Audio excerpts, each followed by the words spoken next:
आदाब नाजरीन, प्रोग्राम वकील साहब में आप सभी का खैर मकदम है। मैं हूं सैयद अहमद जिलानी।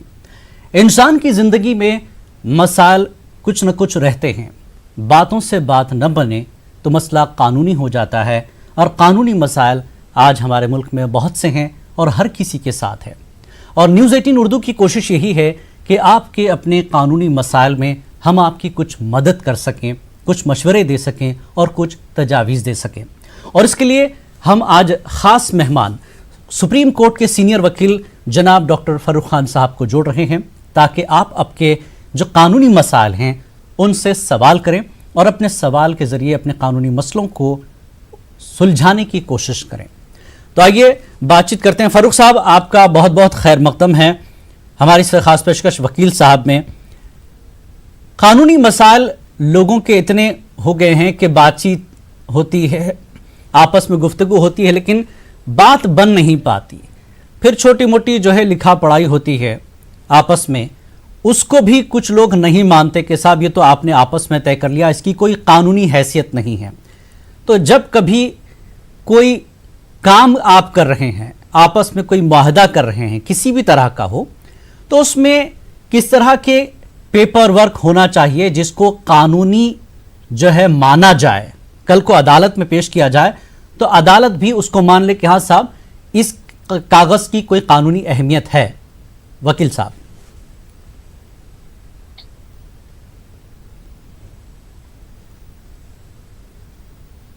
माफ कीजिएगा, आवाज कुछ शायद चली गई। हेलो जी, अब आ रही आवाज। हाँ फारूक साहब, जानना ही चाह रहे हैं कि लोग आपस में मुआहदे करते हैं, बातचीत करते हैं, कुछ ज़बानी बातचीत पर कारोबार हो जाते हैं और कुछ कागजी तौर पर कुछ पेपर वर्क होता है, लेकिन उन कागज़ों की कोई अहमियत नहीं होती। कानूनी तौर पर कागज़ों को वो अहमियत मिल जाए तो किस तरह का मुआहदा होना चाहिए किसी भी तरह के काम और कारोबार को लेकर?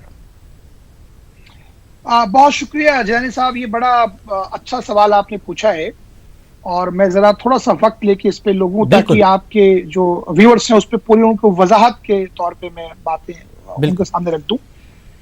देखिए, एक बड़ा एक मसला है हम लोगों के यहाँ कि नॉर्मली जो बिजनेस हाई बिजनेस कम्युनिटीज नहीं है, और वो पहले होता था, अच्छी बात है कि मुंह जबानी कारोबार की, भाई की जबान की बात है और जबान पे हो गया। हालांकि कॉन्ट्रैक्ट एक्ट जो हमारा है उसमें जबानी कॉन्ट्रैक्ट की भी वैल्यू है, उसको भी कानूनन माना गया है जी। उसको साबित करना अलबत्ता जरा मुश्किल काम होता है। तो जैसा आपने कहा कि हमेशा आप डॉक्यूमेंट्स बना लें, जो भी अपने बीच में जो मामलात हों उसको लिख लिया करो, ये सुन्नत भी है जी। और उसके बाद ये कि आप अगर कॉन्ट्रैक्ट में उसको आप उतार लेते हैं और उसमें कोशिश ये करें कि किसी वकील के थ्रू या जो इस काम को जानता हो उससे ही कराएं। नॉर्मली लोग करते क्या है कि वो कॉपी पेस्ट हो जाता है और बाद में आप बड़ी बड़ी ट्रांजैक्शन करते हैं। आप गए कोर्ट में, आपने टाइपिस्ट से कॉपी पेस्ट करा लिया, यहाँ वहां से लगा के नोटरी करके करा लिया, और उस डॉक्यूमेंट की अगर सब चीजें आपकी पूरी डील अच्छे से निकल गई तो कभी उस कागजात की आपको जरूरत पड़ेगी ही नहीं जी। वो तो आपकी अलमारी में रखा ही रह जाएगा। लेकिन अगर खुदा ना खास्ता कभी कोई डिस्प्यूट या कोई मिसअंडरस्टैंडिंग, मिसकम्युनिकेशन पैदा होती है तो वो डॉक्यूमेंट्स निकलेगा। अब वो डॉक्यूमेंट अगर इन्फोर्सेबल नहीं है कोर्ट में, वो बेकार है, वो रद्दी का कागज है। तो आपने एक बड़ा मामला, जिस डॉक्यूमेंट पे आपने इत्तेमाद करके आपने अपने पैसे लगाए, आपने अपना जो भी रिसोर्सेज से लगाए, अब वो किसी आपके काम करने, और ये बहुत अमूमन बहुत नॉर्मल होता है, हम रोज देखते हैं। अब इसका तरीका क्या है जी? तरीका ये है कि आप हमेशा किसी अच्छे लॉयर से मिलें जो इस कॉन्ट्रैक्ट को जानता हो। देखिए, जैसे डॉक्टर्स होते हैं पेशेवर, भाई उसमें कोई आंख का डॉक्टर है, कोई जो है वो गले का डॉक्टर है, कोई हार्ट का डॉक्टर है, कोई स्किन का, वैसे लॉयर्स भी होते हैं। अलग अलग स्पेशलाइजेशन का दौर है अब आज के जमाने में। तो जो कॉन्ट्रैक्ट लॉ को समझता है उससे आप मिलें, उसको आप अपनी पूरी बात बताएं कि आप चाहते क्या है, जो आपकी फैक्चुअल पोजीशंस वो बताएं जी। वो उसको फ्रेम करेगा। और कॉन्ट्रैक्ट अगर वो लॉयर आपको ये एडवाइस करता है कि ये डॉक्यूमेंट रजिस्टर होना जरूरी है, registration as per the mandate of section 17 of the registration act, जहां पे आपको सरकार को जब आप जाते हैं रजिस्टर करना, आपको एक स्टैंप ड्यूटी पे करनी पड़ती है। हर स्टेट में, हर जो मुख्तलिफ हमारे स्टेट्स हैं उसमें अलग अलग स्टैंप ड्यूटीज हैं। तो अगर वो डॉक्यूमेंट कंपल्सरली रजिस्ट्रेबल डॉक्यूमेंट के दायरे में आता है जी। तो ये लाजमी है कि उसको आप रजिस्टर कराएं। अगर आप नहीं कराएंगे तो फिर आप उस डॉक्यूमेंट आपके लिए वो रद्दी का कागज और आप परेशान होंगे। जी। तो नॉर्मली लोग करते क्या है जिन्हें साहब कि शुरू में होता क्या है कि साहब पैसे लगते हैं, स्टैंप ड्यूटी देनी होगी, कौन जाए, लेकिन आप ये समझिए कि वो आपके ही बेहतरी के लिए है। जी, तो डॉक्यूमेंट अच्छे से बनवाएं और अगर वो डॉक्यूमेंट कंपल्सरी रजिस्ट्रेबल है तो उसको आप रजिस्ट्रेशन कराएं, ये बहुत लाजमी है। जी जी बिल्कुल, बहुत तफसील से आपने बताया कि वाकई जब तक आप लीगल काम लीगल तरीके से और डॉक्यूमेंट प्रॉपर नहीं होंगे तो आगे जाके आपके मसाइल होंगे। हम अपने नाजरीन को बता दें, आप हमारे स्क्रीन पर नंबर फ्लैश हो रहे हैं, देखें, उन नंबर पर आप हमसे रब्ता कर सकते हैं। सुप्रीम कोर्ट के सीनियर वकील जनाब डॉक्टर फरूख खान हमारे साथ हैं और आपके अपने जो कानूनी मसाइल हैं उस पर आप सवाल करें और मशवरा ले सकते हैं। आइए इस वक्त एक कॉलर हमारे साथ जुड़े हुए हैं, जानते हैं कौन है। हेलो हेलो हेलो हेलो जी, कौन कहां से और सवाल बताए भाई? जी सर, मैं कश्मीर से हूँ, मेरा नाम है गुलजार अहमद जी, सवाल बताएं अपना। सर मुझे एक्सीडेंट हुआ 2007 में जी। फिर 2007 से इसको तारीख पे तारीख चल रहा है। अब मैंने गवाह भी डाली उसने सारी जी वो की पूरी की है। अब वो कहते हैं इसको फेक, जो ड्राइवर है ना जी उसकी लाइसेंस फेक निकली है। जी इसकी लाइसेंस जो है ना जी वो फेक निकली है, नकली निकली है। ठीक है वकील साहब से अब क्या बनेगा इस मसले? चलिए ठीक है, वकील साहब ने सुन जी, लिया जी, है, जी। आपका जवाब देंगे। जी जी, बहुत अच्छा बहुत सवाल शुक्रिया आपका। जी है और मैं जवाब देता हूँ। जी मोटर व्हीकल एक्ट का कॉम्पनसेशन का मैटर है, इनका एक्सीडेंट हुआ था और इंश्योरेंस ऑफ कोर्स इन्होंने मुकदमा किया होगा ट्रिब्यूनल में। हर कोर्ट्स में ट्रिब्यूनल होती है डेजिग्नेटेड मोटर व्हीकल एक्ट के मुकदमे को सुनने के लिए।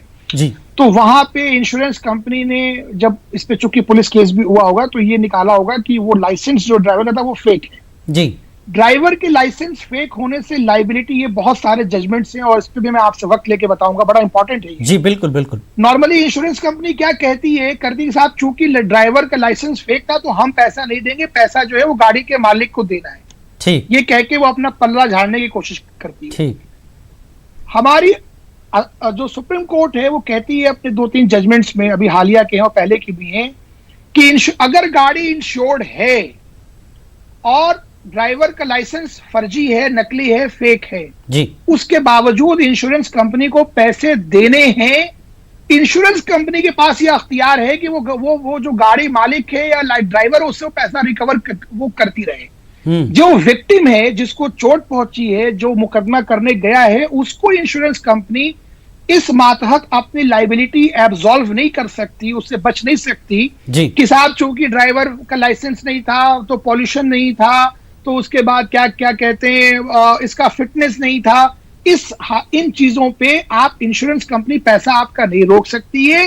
आप अपने वकील साहब से कहिए कि इस पे जो आपके लॉयर हैं वो देख रहे हैं मुकदमे को, कि इस पे हालिया सुप्रीम कोर्ट के जजमेंट्स हैं, उनको निकालें और उनको एप्लीकेशन लगाएं और कहें कि साहब ये कोई डिफेंस नहीं है। जब हिंदुस्तान की सुप्रीम कोर्ट ने कोई बात कह दी तो वो 141 में जो है वो देश का कानून बन जाता है, मुल्क का कानून बन जाता है हमारे आइन के हिसाब से। तो आप वो लगाएं और इसमें आप बेफिक्र रहें, इंशाल्लाह आपके हक में चीजें होंगी और आप अगर वो गाड़ी का इंश्योरेंस अगर है तो आपको पैसा जरूर मिलेगा। बिल्कुल, तो उम्मीद करता हूं आपको जवाब मिल गया होगा। आप वकील साहब के मशवरे के मुताबिक अपने वकील से बात करें और इसको आगे बढ़ाएं। तो नाज़रीन, एक बार फिर मैं बता दूं आपको, आपके स्क्रीन पर नंबर फ्लैश हो रहे हैं, इन नंबरों पर हमसे रब्ता करें और आपके जो कानूनी मसाइल हैं उस पर आपका जो भी केस है वो किस हद तक पहुंचा है, किस पोजीशन में है, और अगर कहीं कुछ रुकावट है तो इस सिलसिले में आप हमारे वकील साहब फरूख खान साहब से बात कर सकते हैं। उन नंबरों पर रब्ता करें। एक और कॉलर हमारे साथ जुड़े हुए हैं, आइए देखते हैं कौन। Hello hello hello hello hello hello जी, कौन कहां से भाई? वालेकुम जनाब। वालेकुम सलाम, अपना सवाल करें और कहां से जनाब मैंने माँ की जमीन थी मेरी, उसने को ताकलदार ने फाइनेंस कमिश्नर ने मेरे ऑर्डर दिया। मोहम्मद जमाल हो गए जी। जी जी, आप अपना टीवी का आवाज बंद करें और फोन पर सुने और फोन पर बात करें। कर सकता हूँ। हाँ जी जी, अपना सवाल बताएं, वकील साहब सुन रहे हैं जी। हमने फाइनेंस कमिश्नर ने ऑर्डर हमारे हक में दिया जी। तो उन्होंने मेरे खिलाफ सुप्रीम कोर्ट में जज सुप्रीम कोर्ट ने कर दिया केस जी श्रीनगर में। ठीक। हाँ, अब काफी उधर लगी है तो अभी कोई फैसला नहीं हुआ मेरा। अच्छा। हाँ, सुप्रीम कोर्ट में केस हो गया। ठीक है, ठीक है। आपने वकील किया है, आपकी बातचीत हुई है वकील से? हाँ, उसने मेरे साथ बात की है जी कि आपको दे दूंगा फैसला करके जी। अभी वकील कोर्ट में बांधी है केस। ठीक है, चलिए ठीक है। वकील साहब ने आपका सवाल सुना है, इसका जवाब देंगे फारूक साहब। अच्छा जी जी वकील साहब, फारूक साहब। देखिए, इनका मामला, ये अपने क्वेश्चन को फ्रेम नहीं कर पा रहे थे, पर जो मैं इनकी बात से समझाऊं वो ये कि इनका मामला ये है कि ये कोई रेवेन्यू मैटर है लैंड के रिलेटेड। जो बहुत सारे लैंड के मैटर्स बहुत सारे स्टेट्स में जो हैं, वो उसमें जो हमारे डिस्ट्रिक्ट मजिस्ट्रेट्स होते हैं, एसडीएम्स होते हैं, उनको भी पावर होती है। लैंड लॉ जो है स्टेट सब्जेक्ट होता है, मतलब उस पे हमारे स्टेट्स को अख्तियार है कानून जो है वो उस पे कानून को लेजिस्लेट करने के लिए। तो इन्होंने कोई मुकदमा है जो इनके हक में हो गया, चाहे वो जमाबंदी का हो, चाहे वो बंटवारे का हो, तकसीम का हो, और वो मुकदमा पे जो फरीक इनके अगेंस्ट में होंगे उन्होंने उस मुकदमे को चैलेंज किया है सुप्रीम कोर्ट, डिस्ट्रिक्ट कोर्ट्स में। आई थिंक वो पहले उन्होंने श्रीनगर कोर्ट बोला, तो बाद में वो सुप्रीम कोर्ट तक उन्होंने कहा। तो अगर वो देखिए, चैलेंज करना किसी भी जजमेंट को ये आपका कॉन्स्टिट्यूशनल राइट है, राइट। और अगर वो डिस्ट्रिक्ट कोर्ट है तो आप हाई कोर्ट जाएं, डीडीबी जाएं, फिर सुप्रीम कोर्ट जाएं, वो इशू नहीं है। इशू दो आता है, अगर अपील में गए हैं और अपीलेट कोर्ट ने उस ऑर्डर के ऑपरेशन को स्टे कर दिया है, तो ऑफ कोर्स आपको वेट करना पड़ेगा जब तक कि कोर्ट डिसाइड नहीं करती आपके हक में, आपके खिलाफ। और अगर स्टे नहीं किया है तो पेंडेंसी किसी मुकदमे की बस ये कि भाई चूंकि किसी को सजा हो गई और उसने हाई कोर्ट में फाइल की हुई है इसलिए उसे पुलिस जेल नहीं भेजेगी, ये गलत है, जो ये नहीं पॉसिबल है। तो अगर स्टे नहीं है तो आपका जो काम है वो हो रहा है, वो मुकदमा चलता रहेगा, मुकदमा लड़ते रहिए। और अगर स्टे है तो फिर आप मुकदमे को मजबूती से लड़िए, कोर्ट को आप ये कन्विंस कीजिए कि भाई ये स्टे का ये वैकेट करना क्यों लाजमी है, क्यों ये जो अपील है वो गलत है कानून के निगाह में, और वहां अपने मुकदमे की बहस करें आप। जी बहुत बहुत शुक्रिया। तो नाजरीन, आप से फिर एक बार मैं कहूँगा कि अपनी टीवी की आवाज़ बंद करें जब आप सवाल कर रहे हों। हमारे साथ सुप्रीम कोर्ट के सीनियर वकील जनाब डॉक्टर फर्रुख खान साहब मौजूद हैं। आपके किसी भी तरह के कानूनी मसाइल हैं, इस पर आप सवाल करते हुए अपने मसलों को जो है बेहतर कर सकते हैं। स्क्रीन पर फ़ोन नंबर दिए गए हैं। एक और कॉलर को जोड़ेंगे, कौन है देखते हैं। हेलो अस्सलाम वालेकुम। वालेकुम सलाम। कौन कहाँ से भाई? सवाल बताएं। मैं कर्नाटक से बोलता हूँ जी। अभी वकील साहब से ये पूछना है कि जो दारुल कज़ा में फैसले सुनाए जाते हैं तलाक वगैरह के, क्या इसके कोर्ट में इसकी कोई वैलिडिटी होती है? और अगर कोई दारुल कज़ा में कोई शरारती अगर मुफ्ती पैसे वगैरह लेके गलत फैसला दे देता है, क्या उसको चैलेंज करके दारुल कज़ा को सील करवाया जा सकता है? चलिए ठीक। वकील साहब ने सुन लिया, आप उनको गौर से सुने, वो जवाब देंगे आप। फर्रुख साहब जी, बहुत बेहतर सवाल है और ये हम लोगों को जानना बहुत जरूरी है जी। आज माशाल्लाह आपके सवाल वैसे आ रहे हैं कि जो उसका जवाब जो है वो सिर्फ एक आदमी के लिए नहीं, वो काफी लोगों को मदद पहुंचाएगा। बिल्कुल। तो दारुल कज़ा के मामले में आपको ये बताऊं, देखिए ये एक आर्बिट्रेशन मॉडल टाइप का है। आर्बिट्रेशन मॉडल होता है अल्टरनेट डिस्प्यूट रिड्रेसल मैकेनिज्म। मान लीजिए मियाँ बीवी जो दो फरीक हैं वो दारुल कज़ा में अपने डिस्प्यूट को शरीयत के हिसाब से उसको रिजॉल्व करना चाहते हैं, दोनों की रजामंदी है कि साहब मैं इस दारुल कज़ा में या इन मुफ्ती के पास, या अगर वो मुफ्ती नहीं भी है आर्बिट्रेटर ही है कोई कानून में, वो उसको भी अपॉइंट कर लिया अपने हिसाब से कि साहब कोई भी जिम्मेदार आदमी कि ये जो फैसला करेंगे दीन की रोशनी में और हमारे रूल्स की रोशनी में, उसमें हमको जाए। तो अगर दोनों लोगों ने सबमिट किया है स्पेसिफिकली तो वो फैसला जो होगा वो दोनों लोगों पे जो है वो उससे बाउंड होंगे। लेकिन अब होता क्या है नॉर्मली कि मान लीजिए कि औरत ने, मतलब जो लेडी हैं, उन्होंने मुकदमा किया कोर्ट में, मेंटेनेंस का किया, डोमेस्टिक वायलेंस का किया हस्बैंड के खिलाफ। हस्बैंड ने क्या किया कि उन्होंने दारुल कज़ा में मुकदमा फाइल करके, और जैसे इन्होंने कहा कि मुफ्ती साहब को कोट अनकोट मैनिपुलेट करके और उन्होंने फैसला ले लिया, वो गलत है। ऐसे केसेस हमने देखे हैं और टेक्निकली ये मुल्क के कानून की जो है वो बेहुरमती है। और जब कि आपको इस मुल्क का आईन और आपका हमारा कॉन्स्टिट्यूशन फ्रेमवर्क आपके पर्सनल लॉज को आपको लिबर्टी देता है कि आप अपने पर्सनल लॉज के तहत अपने मैटर्स को वो करें, उसके बावजूद ऐसी चीजें जो लोग करते हैं वो लोग बहुत गलत करते हैं। और आपकी बात बिल्कुल सही है, हमने देखा है कि एक ही मसले पे एक ही इदारे से दो दो कंट्राडिक्टरी फतवे आ गए हैं। कभी कभी समझ में नहीं आता कि ये हो कैसे गया, लेकिन होता है, हम लोग रोज देखते हैं जी।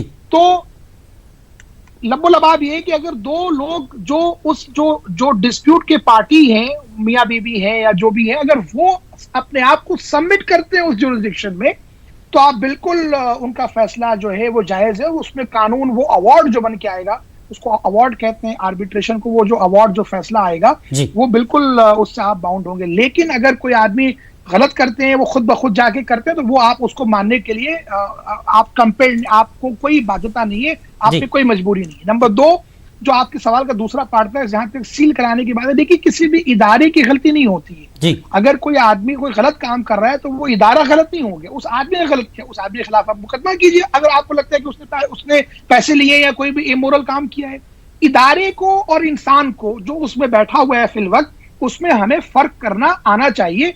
इदारा अपने आप पे गलत नहीं होता, इंसान, मैं मान लीजिए वहां बैठा हूं, मैं गलत हो सकता हूं, पर मेरी गलती की वजह से इदारा गलत नहीं होगा जी। उम्मीद करता हूं आपको जवाब मिल गया होगा जनाब, कर्नाटक से जो सवाल किया था। तो बहरहाल इस तरह के मामलात होते रहते हैं। अहम चीज़ यही है फ़ारूक साहब, जैसा कि आपने शुरू में कहा कि कोई भी चीज़ अगर सही ढंग से रखी जाए, पेपर वर्क सही ढंग से किया जाए और कानूनी थोड़ी बहुत नॉलेज हो, तो कहीं आपके साथ गड़बड़ नहीं होगी। एक और कॉलर है हमारे साथ, तो जोड़ लेते हैं, कौन है देखते हैं। हेलो हेलो हेलो हेलो, लगता है कॉल ड्रॉप हो गई है। तो बहरहाल जिस तरह के कानूनी मसाइल आपके साथ हो रहे हो, आपके स्क्रीन पर नंबर फ्लैश हो रहे हैं, आप हमें कॉल कर सकते हैं। हमारे साथ सुप्रीम कोर्ट के सीनियर वकील हैं जनाब डॉक्टर फारूक खान साहब, आपको कानूनी मशवरे देंगे। और हम आपको एक बार फिर बता दें कि ये वकील साहब की जानिब से कानूनी मशवरा है और हतमी फैसला आप अपने वकील के साथ ही लें, क्योंकि आपका वकील आपके पूरे मुकदमे को समझा हुआ है। आप उनसे राब्ता करते रहें, बातचीत करते रहेंगे तो आपका मुकदमा आगे बढ़ेगा, वरना फिर वकील अपने तौर पर तारीख लेकर आपको टहलाता रहेगा। इसीलिए ये नाजरीन, न्यूज़ 18 उर्दू की कोशिश यही है कि आपको कानूनी मशवरे देकर आपके मुकदमों से, आपको उस उलझन से बाहर निकाला जाए। हेलो, इस वक्त यहाँ रुकेंगे एक छोटे से ब्रेक के लिए। ब्रेक के बाद फिर हाजिर होते हैं और वकील साहब से बातचीत का सिलसिला भी जारी रहेगा और फ़ोन कॉल्स भी जारी रहेंगे। ब्रेक। खास पेशकश प्रोग्राम वकील साहब में आप सभी का खैर मकदम है। हमारे साथ आज कानूनी मशवरे देने के लिए मौजूद हैं सुप्रीम कोर्ट के सीनियर वकील जनाब डॉक्टर फारूक खान साहब। आप अपने कानूनी मसाइल को लेकर हमसे सवाल कर सकते हैं, नंबर टीवी स्क्रीन पर फ्लैश हो रहे हैं। हम बातचीत कर रहे थे कि एग्रीमेंट्स को लेकर, कानूनी कार्रवाई को लेकर, पेपर वर्क को लेकर वकील साहब ने शुरुआत में ही कहा था कि अगर आप ज़बानी तौर पर पहले ज़माने में जिस तरह से काम करते थे, अब वो ज़माना नहीं रहा। वकील साहब ने सुन्नत के मुताबिक एक ये भी बात की थी कि लिखा पढ़ाई आपकी जो है आपस में होनी चाहिए सारी चीज़ें। वकील साहब, आजकल अक्सर हम देखते हैं मकान की ख़रीदी या फ्लैट की ख़रीदी या इस तरह के कारोबार में, या कोई कमर्शियल चीज़ आप ख़रीदते हैं, उसमें अक्सर ये होता है कि पहले कुछ बयाना या एडवांस दे दिया जाता है, पेपर वर्क तब होता है, तब थोड़े से मसाइल पैदा हो जाते हैं। तो ये चीज़ें बड़ी अहम हैं और इसमें काफ़ी लोग उलझे हुए रहते हैं। आपके जो मालिक बेच रहा है और जो ख़रीद रहा है, इसके बीच डिस्प्यूट रहता है अग्रीमेंट होते समय। इस वक्त हमारे साथ दो कॉलर मौजूद हैं, आइए पहले कॉलर्स को ले लेते हैं, क्या है उनके मसाइल देखते हैं। हेलो हेलो, जी साहब, कहाँ से और आपका सवाल? जी मैं यहाँ बोराबंडी से बात कर रहा हूँ जी। ये हमारे घर के बाजू वाले जो सो ये एक्सटेंशन या क्या बोलते हैं अपना सज्जा एक्सटेंशन करने से वेंटिलेशन कम हो जा रहा। ऐसा पीछे छोटी गली है, गली में से रास्ता है, 6 फीट की गली है। ठीक। उस वजह से हम कानूनी कार्रवाई क्या कर सकते हैं? इन लोगों आपको मसला हो रहा है, उनके वेंटिलेशन नहीं मिल रहा है, आपको वेंटिलेशन नहीं मिल रहा। ठीक है, तो आप चाहते हैं कि उनको कानूनी तौर पर कोई वार्न जी हाँ, वार्न कर सके। ठीक है, ठीक है, चलिए ठीक है, वकील साहब आपका जवाब देंगे। जी फारूक साहब। देखिए इसमें जलान साहब ऐसा है कि अब जिस तरह के हमारी कॉलोनीज हैं आजकल बहुत ज्यादा, आप देखते हैं ये दीवार से दीवार जुड़ी हुई, जगह ही नहीं है, तो वेंटिलेशन तो आजकल बड़ी लग्जरी की चीज हो गई है। वैसे अगर आप वेंटिलेशन ले लेते हैं तो बड़ा बहुत ही लग्जरी माना जाएगा जी। अगर देखिए वैसे कानून में एक कॉन्सेप्ट है इजिमेंट्री राइट्स का, मतलब आपके जो इजिमेंट्री राइट्स हैं उसका एक है कि अगर आपको लगता है कि वो रीजनेबली अफेक्ट हो रहा है जी, तो आप जरूर मुकदमा कर सकते हैं, लेकिन अब वो उस पैमाइश पे डिपेंड करेगा। जब मुकदमा बनेगा सिविल केस तो एक साइड प्लान बनता है कि क्या वो जो आपका वेंटिलेशन ऑब्स्ट्रक्ट हो रहा है, वो जो अपनी बिल्डिंग, वो अगर अपने जमीन पे बिल्डिंग खड़ी कर रहे हैं और वेंटिलेशन ऑब्स्ट्रक्ट हो रहा है तो आपको कोई रिलीफ नहीं, क्योंकि भाई आपके वेंटिलेशन के लिए वो अपना मकान तो रोक नहीं लेंगे, लेकिन वो लोग नॉर्मली करते क्या है कि अपने जमीन से बाहर अपना छज्जा निकाल लेते। जैसे आपने कंस्ट्रक्शन किया तो दूसरे फ्लोर पे पहुंच के जो आपने अपने जमीन के बाहर में छज्जा या बालकनी निकाल लिया, वो उससे होता है, तो उसको आप रुकवा सकते हैं। पर ये डिपेंड करता है केस की डिटेल्स पे और कि वो आपके राइट्स वायलेट कर रहा है कि नहीं कर रहा है। अगर वो इंसान जिससे आप एग्रीव्ड हैं, अगर वो पूरे जो कानून है उनका वो कंप्लाइंस कर रहे हैं तो फिर आपको कोई रिलीफ नहीं मिलेगी, और अगर वो कानून को तोड़ रहे हैं तो आपको जरूर रिलीफ मिलेगी। जी, चलिए, उम्मीद करता हूं जवाब मिल गया होगा जनाब को। और एक और कॉलर है, आइए जोड़ते हैं। हेलो हेलो हेलो जी सर, कौन है, कहां से और क्या सवाल है आपका? जामनगर से अब्दुल कादिर बोल रहा हूँ, पटनी। कहां से? जामनगर से पटनी बार। जामनगर, ठीक, गुजरात। आप टीवी पर न सुने हमारी आवाज, फोन पर सुनिए, टीवी बंद कर दीजिए प्लीज और सवाल करें। सर ये सवाल है, ये कोई मकान है जी, मेरा मकान है जी, उसका बांधकाम अगर हो रहा है, कोई रुकावट करता है तो उसका म्युनिसिपैलिटी को प्रॉब्लम होगा कि पुलिस आएगी जी? मतलब कि कोई विरुद्ध कोई फरियाद करता है मेरे विरुद्ध तो सबसे पहले किसको दोनों में से कौन पिलाया है, मतलब पहचान करता है? ठीक है जी, बेहतर जी, ठीक है। आपका कोई और सवाल? नहीं जी, नहीं। चलिए ठीक है, आपका जवाब देंगे वकील साहब। ऐसा है हजरत की अगर लॉ एंड ऑर्डर की प्रॉब्लम है तो पुलिस आएगी जी, और अगर म्युनिसिपल कॉर्पोरेशन भी आ रही है और म्युनिसिपल कॉर्पोरेशन को लगता है कि वहां जाने से कोई लॉ एंड ऑर्डर की पोजीशन या सिचुएशन क्रिएट हो सकती है तो म्युनिसिपल कॉर्पोरेशन आपका जो लोकल थाना होगा उसके पुलिस लेके आएगी। और कई शहरों में तो म्युनिसिपल कॉर्पोरेशन के साथ एक फोर्स अटैच होती है, एक बटालियन अटैच भी कर देते हैं, क्योंकि अमूमन उनको जरूरत पड़ती है। बिल्कुल। तो ये डिपेंड करता है कि केस की नवैयत पे। मान लीजिए कि कोई इलीगल कंस्ट्रक्शन है, मान लीजिए कि आपने कंस्ट्रक्शन किया, आपने नाली जाम कर दी सामने वाली जी, अब वो हटाने आएगा एमसीडी का अफसर, तो आप वहां पे लॉ एंड ऑर्डर की प्रॉब्लम क्रिएट हो सकती है, तो इसलिए वो पुलिस लेके आएगा जी। तो नॉर्मली मान लीजिए वो सर्वे करने आता है, उसको ये डर है ऑफिसर को कि वो सर्वे करेगा तो वहां उसके साथ कोई जो है वो बदमाशी की जा सकती है, तो बिल्कुल पुलिस लेके आएगा। पुलिस तो जहां भी लॉ एंड ऑर्डर की प्रॉब्लम होगी या आने की उम्मीद होगी, पुलिस वहां अपने आप ऑटोमेटिकली प्ले में आ जाएगी, रोल में आ जाएगी। ठीक, चलिए कुछ और कॉलर हमारे साथ जुड़े, जान लेते हैं कौन है। हेलो हेलो जी, अस्सलाम वालेकुम। सलाम, कौन कहां से, अपना सवाल करें? जी, मैं मोहम्मद अल्ताफ जम्मू कश्मीर से बात कर रहा हूं सर। जी जी सर, ये मेरा सवाल है कि हमारा घर है तो वहाँ से एक रास्ता निकलता है जहाँ माल और मवेशी निकलते हैं जी, तो वो रास्ता कुछ लोगों ने मिलके वो बंद किया हुआ है। ठीक, तो वो रिकॉर्ड में भी है, कागज पत्र में भी है जी। तो ऐसी हालत में हमारे को क्या करना चाहिए, हमारी रहनुमाई फरमाइए। चलिए ठीक है जी, बताते हैं आपको। चलिए एक और कॉलर है हमारे साथ, उनको भी जोड़ लेते हैं। हेलो जी, हेलो हेलो, लगता है कॉल ड्रॉप हो गई है।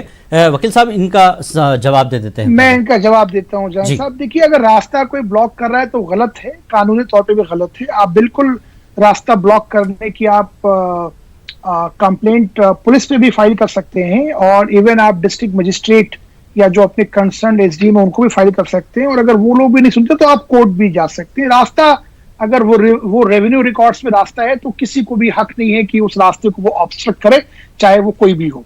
जी, चलिए उम्मीद करते हैं जवाब मिल गया होगा। कोई कॉलर है तो जोड़ते हैं उनको। हेलो जी, हेलो, हाँ जी सर। हाँ, आप कौन कहाँ से हैं और सवाल करें अपना?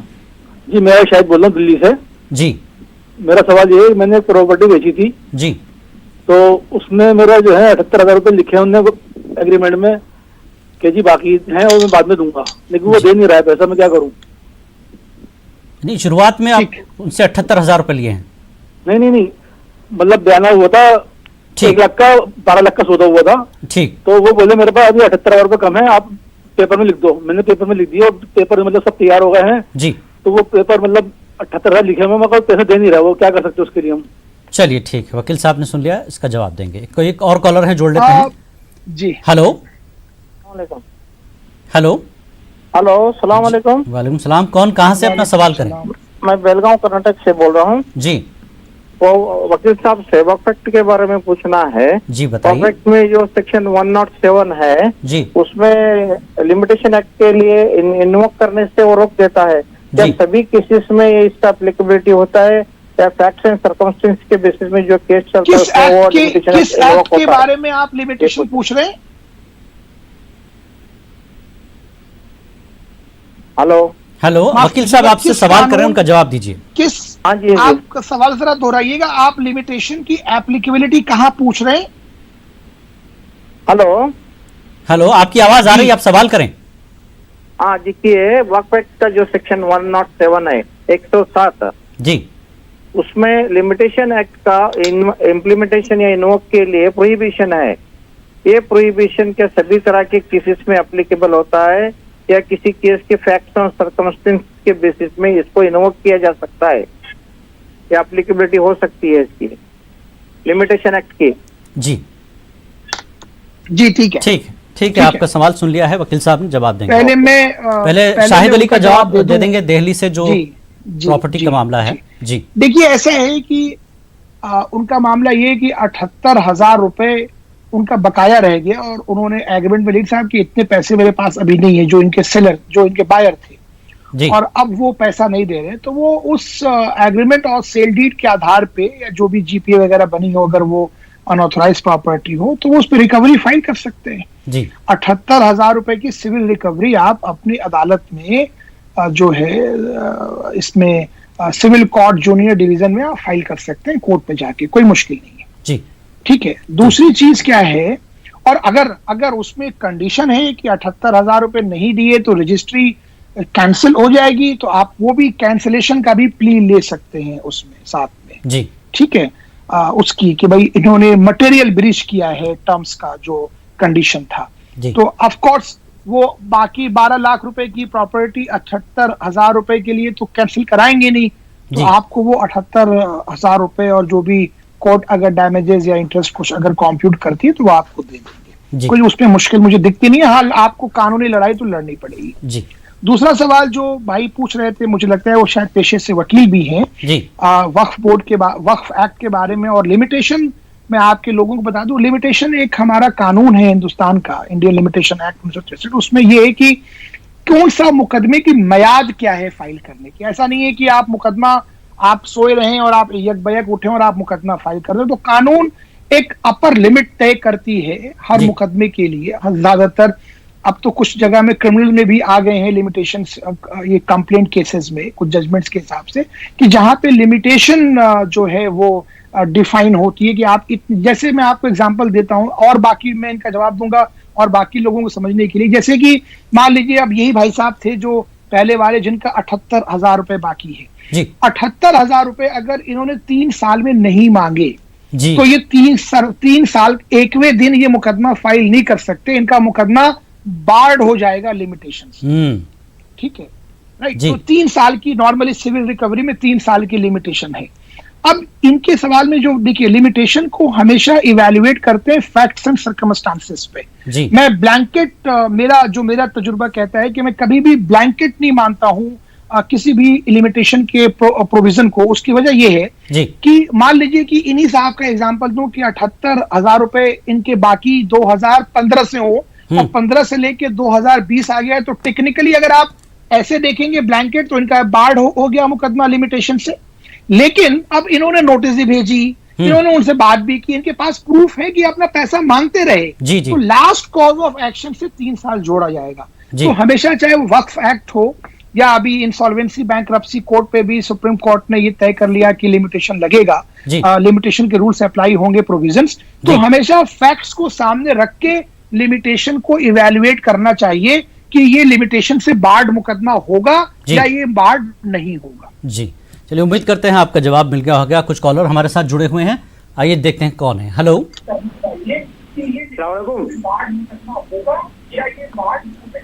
हेलो साहब, ये टीवी की आवाज, टीवी का आवाज आप बंद कर दें। आप अपनी टीवी का आवाज बंद करें और फोन पर सवाल करें, बड़ा मेहरबानी। वालेकुम सलाम, कौन कहां से, अपना सवाल पूछें। हाँ, जामनगर से अब्दुल कादिर बोल रहा हूँ जी। और ये लोन के लिए हम बीपीएल परमिट है, बीपीएल कार्ड है हमारे पास जी, और बैंक में जा रहे हैं तो धक्के खा रहे हैं, वहां से वहां जाओ, वहां से वहां जाओ जी, ये हमको लोन नहीं दे रहे हैं जी। इसके लिए हमको कहाँ जाना चाहिए, हमको किसके को मिलने चाहिए, किसका कॉन्टेक्ट करना चाहिए? अच्छा चलिए ठीक है, अभी जान लेते हैं। देखिए अब ये वकील साहब, कोई कानूनी सवाल नहीं है। देखिए, बैंक लोन दे न दे ये बैंक की मर्जी है, बैंक आपके डॉक्यूमेंट्स देखेगी। हाँ, अगर कोई सरकार की स्कीम है जिसके तहत सरकार, जैसे अभी लॉकडाउन के बाद MSMEs के लिए सरकार ने ये कहा है कि कोलैटरल सिक्योरिटी वो गारंटर वो खुद बनेंगे विदाउट सिक्योरिटी, और आपको ये लगता है कि बैंक आप उसको क्वालिफाई करते हैं, सरकार की स्कीम को क्वालिफाई करते हैं और आप एलिजिबल हैं और आपको बैंक लोन नहीं दे रहा है कोई फाइनेंशियल इंस्टीट्यूशन, तो आप उसके खिलाफ कंप्लेंट कर सकते हैं। आरबीआई में एक बैंकिंग ओबर्ट्समैन होता है, एक पोजीशन होती है जहां पे बैंकिंग की जो भी कंप्लेंट्स होती हैं, जैसे इंश्योरेंस के भी ओबर्ट्समैन होते हैं, बैंकिंग ओबर्ट्समैन, उनकी डिटेल्स आपको नेट पे आरबीआई की साइट पे मिल जाएगी। अगर आप थोड़े बहुत भी पढ़े लिखे हैं या नहीं है तो आप किसी की मदद लेके, जो स्टूडेंट्स हैं उनसे आप उनका फॉर्म है, आप ओबर्ट्समैन को कंप्लेंट फाइल कर सकते हैं। आप फाइनेंस मिनिस्ट्री को लिख सकते हैं, जो फाइनेंस की मिनिस्ट्री है जिसके तहत बैंक आते हैं। आप जो भी डिपार्टमेंट है जिसके तहत वो स्कीम है गवर्नमेंट ऑफ इंडिया की, आपके स्टेट की गवर्नमेंट की, उनको भी कंप्लेंट्स लिख सकते हैं। और उसके बावजूद कोई नहीं सुनता तो आप एक ऑप्शन अख्तियार कर सकते हैं रिट में जाने का। हालांकि नॉर्मली रिट में 226 में कॉन्स्टिट्यूशन का जो हमारा आर्टिकल है, कोर्ट्स नॉर्मली ऐसे मैटर्स में इंटरवीन करती नहीं है, लेकिन अगर कोर्ट्स को देखेगा कि कोई बहुत ज्यादा इसमें जो नाइंसाफी की जा रही है तो शायद कोर्ट्स उसमें इंटरवीन कर लें। चलिए, बहुत बहुत शुक्रिया वकील साहब। एक और कॉलर हमारे साथ जुड़े हुए हैं। हेलो हेलो जी, कौन कहां से मोहतरमा, सवाल करें। मैं सर जम्मू, अस्सलाम वालेकुम, मैं जम्मू से बोल रही हूँ जी। मैंने ये पहले भी सवाल कराया था कि मैं जम्मू से बोल रही हूँ, मैंने जगह खरीदी थी किसी प्राइवेट डीलर से, तो वो जगह कस्टोडियम की निकली, लेकिन कस्टोडियम वालों ने मेरे से पैसा ले लिया उसका। तो आप वो जो मालकाना जमीन वाले हैं वो क्या बोलते हैं कि मुझे यहाँ से रास्ता दो, तो मैंने वो बंद कर दिया वहाँ उनका रास्ता, और मैंने वहाँ 100% भरा पैसा। अच्छा, इसका क्या हो सकता है? उन्होंने कोर्ट में केस लगा दिया। ठीक है, आपका सवाल वकील साहब ने सुन मोहतरमा, देखिए ऐसा है कि इस बात को मैं आपके और भी व्यूअर्स से कहूंगा कि जो मैटर ऑलरेडी कोर्ट में पेंडिंग है और वो डिपेंडेंट है उस केस में क्या कहा गया है। चूंकि मुझे या जिलानी साहब आपको उस मुकदमे की आपने जो बात बताई वो मैं समझ गया, लेकिन उस मुकदमे की कागजों पे नवैयत क्या है, आपने क्या उन लोगों ने जिनका रास्ता बंद हुआ है उन्होंने क्या आप पे इल्जामात लगाए हैं, और फैक्चुअल पोजीशन क्या है, प्रॉपर्टी की साइट प्लान क्या है, और वो लैंड क्या रेवेन्यू रिकॉर्ड से रास्ता है कि नहीं है, प्लस आपने क्या अपना जवाब दाखिल किया है, आपने जो WS यानी रिटन स्टेटमेंट फाइल किया होगा या कोई काउंटर क्लेम भी फाइल किया, जवाब दावा फाइल किया होगा, ये इस पे डिपेंड करता है। तो मैं हमेशा आप लोगों को ये कहूंगा, जो भी आपके व्यूअर्स हैं, कि जो मुकदमात कोर्ट में ऑलरेडी पेंडिंग हो उसको हम सबजुडाइज कहते हैं, उस पे ओपिनियन देना बाहर से मुनासिब नहीं होगा और वो कंफ्यूजिंग होगा। मान लीजिए मैंने आपको कोई बात कह दी बिना फाइल देखे हुए, और वो शायद मेरी बात सही ना हो क्योंकि मैंने डॉक्यूमेंट्स तो देखे नहीं है, अब आप अपने लॉयर तो उसका दबाव बनाने लगे। तो बेहतर ये है कि आप जो आपके लॉयर आपको रिप्रेजेंट कर रहे हैं उनसे आप सलाह लें, और अगर आप उनसे कन्विंस नहीं है तो आप उस पर सेकेंड ओपिनियन लें, थर्ड ओपिनियन लें, आप अपनी फाइल लें और लें ओपिनियन, आपका यह हक है, आपका जी बिल्कुल सही कहा वकील साहब आपने, कि जब तक बात चीज़ें होती है जो सिर्फ मशवरे के तहत आपने जो बताई उसी पर मशवरा दिया जा सकता है, लेकिन कागजी तौर पर कागज़ पर क्या नौयत है उस केस की, उसको जब तक देखा नहीं जा सकता। इसलिए हम बार बार कह रहे हैं कि ये सिर्फ हमारे प्रोग्राम के जरिए आपको एक कानूनी मशवरा है ताकि आपको उलझनों से कुछ राहत मिल सके, लेकिन आपको अपने वकील के साथ ही हतमी फैसला लेना है। चलिए कुछ कॉलर को जोड़ते हैं। हेलो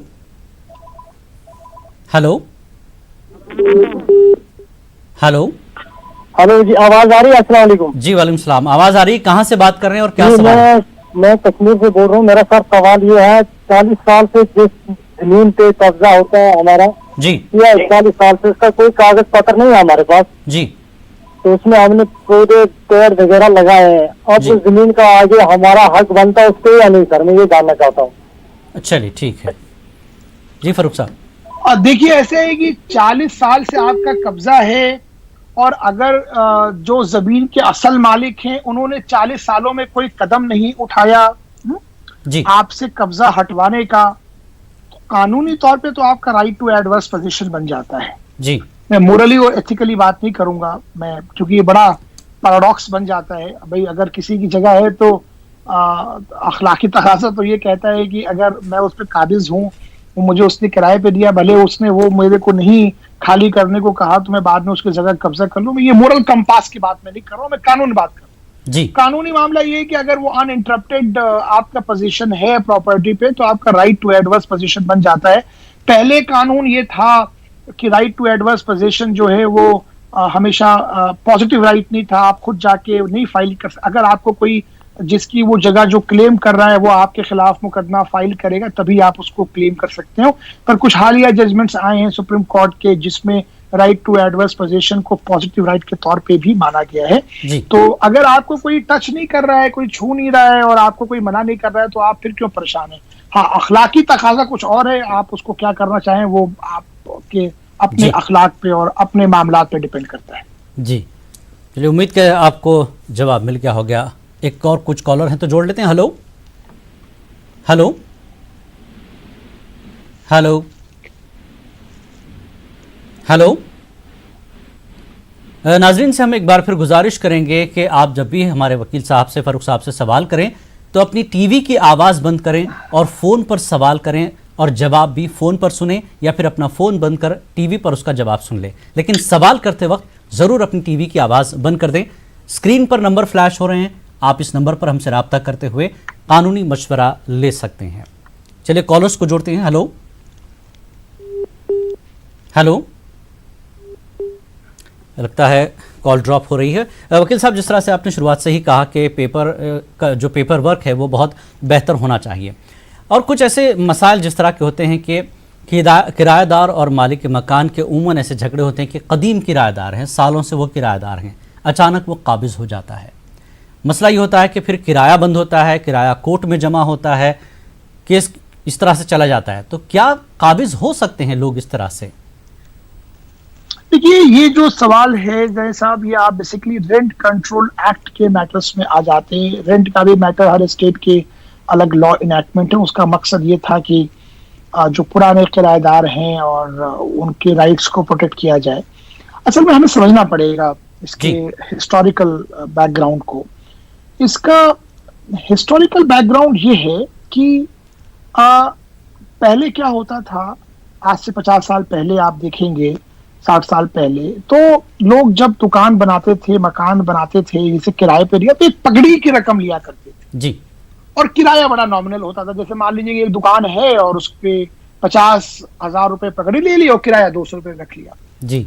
टेक्निकली वो पगड़ी क्या थी, मतलब ये एक कंसिडरेशन का मामला है और एक उसकी बात है। तो जो कदीम, जो बहुत पुराने किराएदार हैं, उनको रेंट कंट्रोल एक्ट के तहत हर स्टेट के जो मुख्तलिफ कानून हैं उनके तहत उनको बहुत प्रोटेक्शन है जी। लेकिन ऐसा नहीं है कि मकान खाली नहीं होते, खूब खाली होते हैं। अगर मैं मकान मालिक हूं और मैं ये प्रूफ कर दूं कि मुझे इस प्रॉपर्टी की जरूरत है अपने पर्सनल यूज के लिए, और बहुत सारे ग्राउंड्स हैं उसमें, तो एक मुकदमा चलता है और वो खाली भी हो जाता है मुकदमा, अरे वो प्रॉपर्टी भी खाली हो जाती है जी। तो ऐसा नहीं है। लेकिन ऐसे भी मैटर्स आप देखेंगे जिलानी साहब की जहां जो किराएदार है वो मकान का असली मालिक भी है, उसके पास डॉक्यूमेंट्स भी हैं। तो ये डिपेंड करता है फैक्ट्स ऑफ द केस पे कि फैक्ट्स क्या है केस के। चलिए कुछ कॉलर्स हमारे साथ जुड़े हुए, जान लेते हैं कौन है। हेलो हेलो हेलो हेलो जी, कौन कहाँ से भाई, अपना सवाल करें।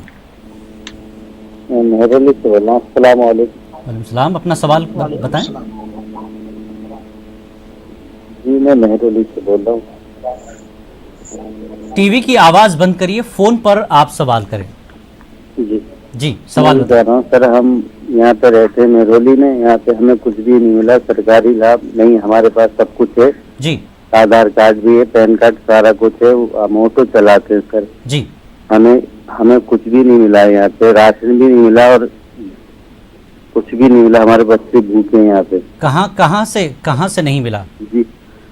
सरकारी 5,000 रुपए जो सरकार ने डाले थे, अच्छा, ये दिल्ली सरकार ने ऑटो वालों के, वो भी नहीं मिले हमारे। 22 वो कह रहे थे कि लाइसेंस तुम्हारा वैलिड होना चाहिए, चलिए, तो हमारा लाइसेंस 25 तारीख को खत्म हुआ था और 22 तारीख को लॉकडाउन लग गया था, तो हमारा लाइसेंस तो वैसे वैलिड नहीं था, तो अब हम वैलिड कहाँ कराने जाते, क्योंकि लॉकडाउन लगा हुआ था। ठीक है, अब हमें कुछ नहीं रहा है, क्योंकि हम तो बिल्कुल।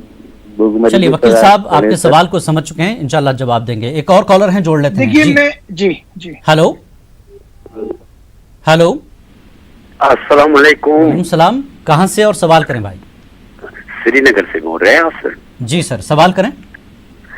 सवाल ये है जनाब, आज पूरे वकील साहब से पूछना चाहता हूँ, इसमें कोई कानून है कि आज पूरे देश के अंदर कोरोना वायरस का मामला है जी, लोग बेगुनाह मर रहे हैं, लोग रास्तों में मर रहे हैं, लेकिन मैं वकील साहब से यही एक क्वेश्चन पूछना चाहता हूँ कि ये जो अपोजिशन उस पर लगाता है इल्जाम, ये इस पर लगाता है इल्जाम, लेकिन लोगों का कोई ख्याल नहीं है इनको, इसके लिए कोई वे नहीं है जो इनको ले जाएगा कोर्ट में? क्या कर रहे हैं आप? एक दूसरे पर इल्जाम लगा रहे हैं, वो ये कर रहा है, ये सियासत चला रहे हैं, जबकि लोग मर रहे हैं बेचारे, लोगों का कोई ख्याल नहीं है। बड़े बड़े बैठे हैं, मैं समझ गया, कर रहे हैं। एक सियासी मामला है, लेकिन इस पर कानूनी पहलू क्या है वो फरूख साहब ही बताएंगे।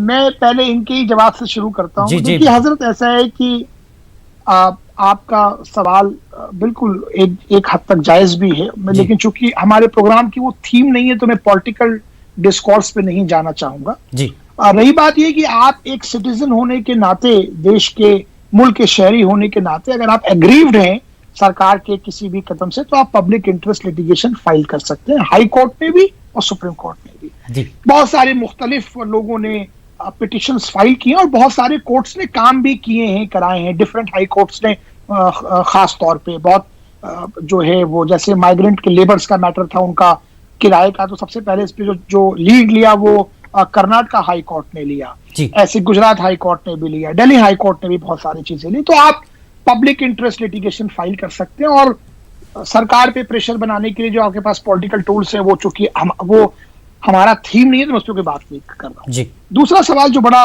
इंपॉर्टेंट था, महरौली से था। देखिए, अगर आप तक मदद नहीं पहुंच रही है, तो ये कानूनी मामला तो बात का है, और आपने कहा कि आप परेशान हैं, आपके बच्चों के पास खाने को भी नहीं है, तो मैं आपको अपने, चूंकि मैं दिल्ली में ही रहता हूं, तो मैं आपको अपने जाती तौर पे ये एश्योर कर सकता हूं कि अगर आप, चूंकि मैं अपने यहाँ नंबर तो नहीं बोल सकता, लेकिन अगर आप न्यूज 18 में इसी नंबर पे टेलीफोन करें जिस नंबर पे अभी आपने कॉल किया था, और मैं आपके पीसीआर से रिक्वेस्ट करूंगा न्यूज 18 से कि उनको ही मेरा जाती नंबर दे दें, उनके पास नंबर है, ताकि मैं उन तक अभी कुछ मदद पहुंचवा सकूं फौरी तौर पे। बहुत बहुत शुक्रिया फरूख साहब। उनको क्या मिला नहीं मिला, लेकिन मैं अभी ये कहूंगा कि बल्कि आपके पीसीआर के पास नंबर होगा जहां से वो कॉल आई थी, तो उनका नंबर मुझे अगर आप मुहैया करा दें, तो मैं इंशाल्लाह जरूर कोशिश फौरी तौर पे कुछ करा। जी बिल्कुल, उनको नंबर देंगे और आपको भी इंशाल्लाह कोशिश करेंगे पीसीआर के थ्रू नंबर देने की। चलिए, न्यूज 18 की कोशिशों के साथ आपने अपनी कोशिश भी शामिल कर दी, अपनी जो है आपने एक हमदर्दी आपने दिखाई है। हमारी उम्मीद यही है और हमारी कोशिश यही है कि लोगों तक कानूनी मशवरा भी हो और कुछ मदद पहुंच जाए। चलिए, एक और कॉलर हमारे साथ जोड़ लेते हैं। हेलो हेलो जी, अस्सलाम वालेकुम। वालेकुम सलाम, कहाँ से और क्या सवाल है भाई? जी, मैं जम्मू कश्मीर से बात कर रहा हूँ जी। एक आदमी ने हमारे भाई से कुछ पैसे नौकरी के लिए थे जी, और अभी तक पैसे तकरीबन 3-4 साल हो गए, वापस नहीं किए, और तकरीबन ठगी कर दी, अभी तक ना पैसे दिए, और जो उसने ऑर्डर दिया था वो जारी दिया था। ऐसे में हमारे को क्या करना चाहिए? तो ये नौकरी के मामले में ये कोई सरकारी नौकरी थी या प्राइवेट? जी, सरकारी नौकरी थी। चलिए, ठीक फरूख साहब जवाब। देखिए, पहले तो मैं इस पे, चूंकि बड़ा ये भी सवाल इम्पोर्टेंट है जी, मैं आपके लोगों को, आपके सारे व्यूअर्स को ये मशवरा देना चाहूंगा जी कि अगर कोई इंसान, पहले तो अगर मैं किसी से बात करता हूं कि भाई, क्योंकि पैसे तो मुझसे कुछ छीन के ले नहीं किया, बिल्कुल, मैंने अगर सरकारी नौकरी का मैं एस्पिरेंट हूं और मैं किसी को लाख रुपए दे रहा हूं, तो मैं भी तो गलत काम कर रहा हूं ना। बिल्कुल, अगर इखलाकी तौर पे भी और कानूनी तौर पे भी रिश्वत देना उतना ही बड़ा गुनाह है जितना रिश्वत लेना है। ये और बात है कि आपके गले पे बंदूक रख के कोई रिश्वत है तो वो फिर उसके चांसेस दूसरे हैं जी। लेकिन अब मसला क्या है कि अगर आपके साथ धोखाधड़ी हुई तो आप उसके लिए मुकदमा फाइल कर सकते हैं, बिल्कुल कर सकते हैं, क्रिमिनल मुकदमा फाइल करें कि साहब आपके साथ धोखाधड़ी हुई जी। पर इस बात का ख्याल जरूर रखिएगा, ऐसे मुकदमे मैंने कुछ देखा है, मेरे अपने जाती तजुर्बात हैं जी, कि कोर्ट से ये पूछ लेती हैं कि भाई साहब आपने जैसे मेडिकल में दाखिले के लोग पैसा दे देते हैं जी, और इंजीनियरिंग के पैसा लोग दे देते हैं नौकरी के लिए, कि भाई आप तो जानते थे ना कि ये पैसे जो आप दे रहे हैं ये गैर कानूनी काम के लिए दे रहे हैं। बिल्कुल। तो हमारी मतलब न्यूज़ 18 के जो भी व्यूअर्स हैं उनसे ये रिक्वेस्ट होगी, बहुत मैं दरखास्त करूंगा कि ऐसे लोगों से बचें और अपनी काबिलियत पे, अपने पर्सनालिटी पे यकीन रखें। और ये रिश्वत वाला जो मामला है, अगर कोई आपको अप्रोच भी करता है कि मैं आपकी नौकरी लगवा देता हूं यहाँ पे, तो उससे आप बचें। बिल्कुल। देखिए होता क्या है, मैं आपको एक बात इस पर और 1 मिनट वक्त लूं, ऐसे बहुत सारे मसले हैं जहां पे लोगों का अपॉइंटमेंट हो गया जी, अपॉइंटमेंट होने के बाद 3 साल नौकरी भी कर ली, राइट, और 3 साल नौकरी करने के बाद पता चला कि हाई कोर्ट ने पूरे अपॉइंटमेंट को कैंसिल कर दिया, बिल्कुल खत्म कर दिया जी, मिटा दिया। तो आपके पैसे, अगर आपने वो नौकरी पैसे दे के पाई थी जी, तो फिर तो आप गए, फिर तो आपको क्लेम नहीं बनता। बिल्कुल। तो ये नहीं करना, इससे हमें अवॉइड करना चाहिए। और रही बात अगर पर्सनलाइज धोखाधड़ी हुई तो उसके खिलाफ आप जरूर मुकदमा फाइल कर सकते हैं। चलिए, बहुत शुक्रिया वकील साहब। यहाँ पर एक छोटा सा ब्रेक लेंगे, बिल्कुल शॉर्ट ब्रेक, फिर फौरन लौटते हैं। छोटा सा ब्रेक। आप देख रहे हैं हमारी खास पेशकश वकील साहब। प्रोग्राम इख्तितामी मराहिल में है और कुछ कॉलर को जोड़ते हैं, बातचीत को खत्म करेंगे। हेलो हेलो हेलो हेलो, लगता है कॉल ड्रॉप हो रही है। कोई है caller? Hello hello hello hello जी, आप कौन, कहां से, अपना सवाल दोहराएं भाई। सर हम मोहम्मद फैसल बोल रहे हैं, यूपी उत्तर प्रदेश से। जी, अपना सवाल बताएं। सर जो माइग्रेंट लेबर है इन लोगों के, सर जिसे हम लोगों की जॉब चली गई है, इसलिए सर कुछ गवर्नमेंट भी नहीं हेल्प कर रही है जी, क्या होना चाहिए सर? ठीक है। सर प्राइवेट कंपनियों में जी, वकील साहब कुछ पूछना चाहेंगे? नहीं, मैं समझ गया सवाल। ये बहुत जी, ठीक है, ठीक है फैसल, आपका जवाब देंगे। हो गया है, परेशानी तो वही है, हम सब लोग देख रहे हैं जी। देखिए, राइट टू एम्प्लॉयमेंट जो है फंडामेंटल राइट नहीं है, अनफॉर्चुनेटली। तो कोर्ट एनफोर्स तो नहीं कर सकती है इसको जी। और प्राइवेट कंपनीज अगर नौकरियों से लोगों को निकाल रही है तो उनकी भी, कुछ लोग चलो बदमाशी भी कर रहे हैं, कुछ की मजबूरियां भी, क्योंकि कोई इनकम नहीं है जी। मुश्किल क्या है कि इस पे जैसे गवर्नमेंट ने कुछ चीजों की पॉलिसी लेवल पे वो लेके आए हैं, जैसे मनरेगा में बजट बढ़ाया है और भी कुछ स्कीम्स लेके आए हैं जी। तो कोशिश करें कि उन स्कीम्स का अपने शहर में, अपने गांव में, अगर गांव में है तो प्रधान से मिलें, वहां देखें, उनसे बात करें। अगर आप सेमी स्किल्ड हैं तो, अगर आप अनस्किल्ड हैं तो उसके लिए देखें, सेमी स्किल्ड हैं तो कुछ और स्कीम्स होंगी वहां आजमाएं, स्किल्ड है तो कहीं और आजमाएं। देखिए, एक वक्त टफ है, हम सबको इस बात को मानना पड़ेगा जी। एक अनप्रेसिडेंटेड क्राइसिस है बिल्कुल, और हमें सब लोगों को ये मिलके दुआ करनी चाहिए कि अल्लाह ताला इस चीज से हमें निजात दिलाए, बिल्कुल, हमारे मुल्क को, पूरी दुनिया को और लोगों को, इससे हम लोग बाहर निकले इस वबा से। और वक्त है, थोड़ा सा टफ टाइम है, दुआ करें खुदा से और हिम्मत रखें, इंशाल्लाह चीजें बेहतर होंगी। बिल्कुल, बहुत बहुत शुक्रिया फरूक खान साहब आपका हमारे इस प्रोग्राम में शामिल होकर लोगों को मुफीद मशवरे देने के लिए। मैं जिलानी साहब एक चीज आपको रिक्वेस्ट दोबारा करूंगा कि वो उनका मैरोली वाले का नंबर अगर मुझे मिल जाता तो बिल्कुल। तो नाज़रीन, हमारी इस खास पेश वकील साहब में फिलहाल इतना ही, वक्त खत्म हो चुका है, हमें इजाजत दीजिए, आदाब।